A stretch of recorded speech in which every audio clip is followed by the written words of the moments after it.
नमः शिवाय। आज के प्रसंग पर चर्चा से पहले एक कहानी सुन लो। एक धर्मालु राजा था। उसने बहुत सुंदर मंदिर बनवाया। भगवान की सेवा पूजा के लिए एक धर्मनिष्ठ ब्राह्मण नियुक्त कर दिया। ईश्वर कृपा हुई, राजा के यहाँ पुत्र का जन्म हुआ। राजा नित्य मंदिर जाते थे। पुजारी ब्राह्मण से भी बहुत प्रसन्न थे, जो सदैव भगवान की सेवा में तन्मय रहता था और जिसने राजा से कभी किसी बात की इच्छा नहीं की।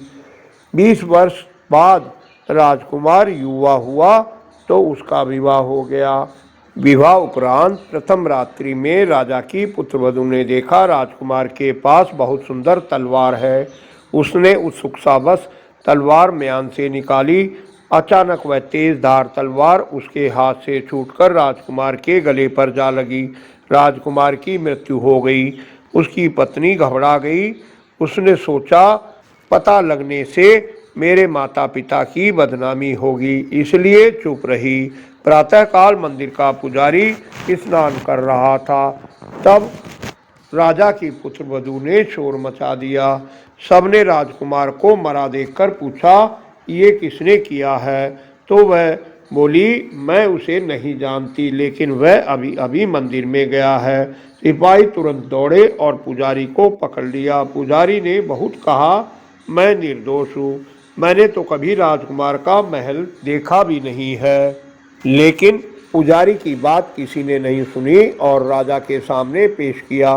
राजा बोला, ब्राह्मण, मैं तुम्हें मृत्युदंड तो नहीं दे सकता, लेकिन जिस हाथ से तुमने राजकुमार को मारा हुआ है वह हाथ काटने का आदेश देता हूँ। ब्राह्मण का हाथ काट दिया गया।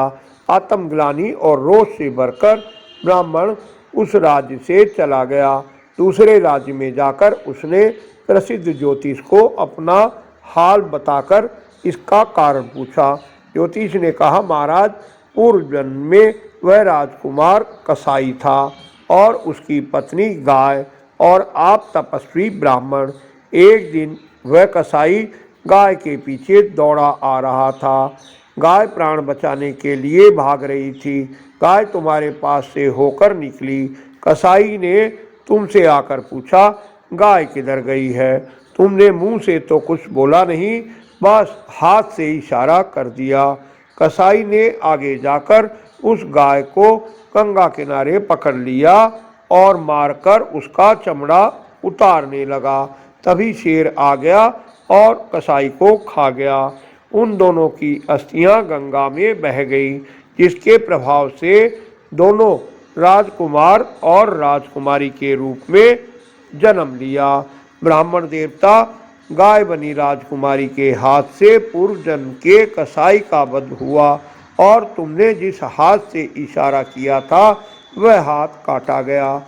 इस प्रकार तुम्हें भले ही ये लग रहा हो कि तुम्हारा तो कोई दोष ही नहीं है, लेकिन सच तो ये है कि तुम तीनों ने ही पूर्व जन्म के कर्म का फल भोगा है। महाभारत में वानशैया पर कष्ट पा रहे भीष्म पितामह ने इसका कारण पूछा तो श्री कृष्ण ने बताया कि पितामह, पूर्व के 101वें जन्म में आप राजा थे। घोड़े पर सवार हो शिकार को जा रहे थे।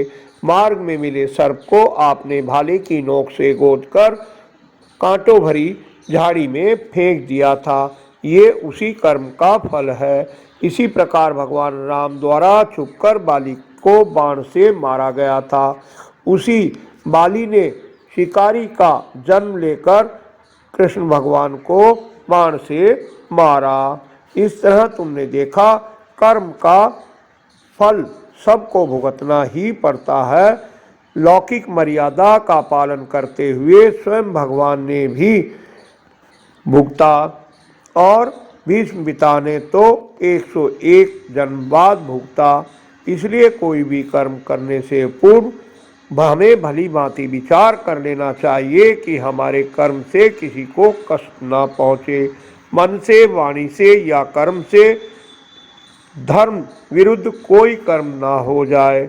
जैसे 1000 गायों में भी बछड़ा अपनी माँ को पहचान लेता है, उसी प्रकार कर्म अपने कर्ता को फल अवश्य देता है। इसलिए सावधान होकर जीवन जिए, अच्छे कर्म करें, तुम्हारा कल्याण होगा। वीडियो पसंद आई हो तो लाइक करें, मित्रों से शेयर करें। निरंतर जुड़े रहने के लिए चैनल को सब्सक्राइब कर लें। धन्यवाद। आपका कल्याण हो।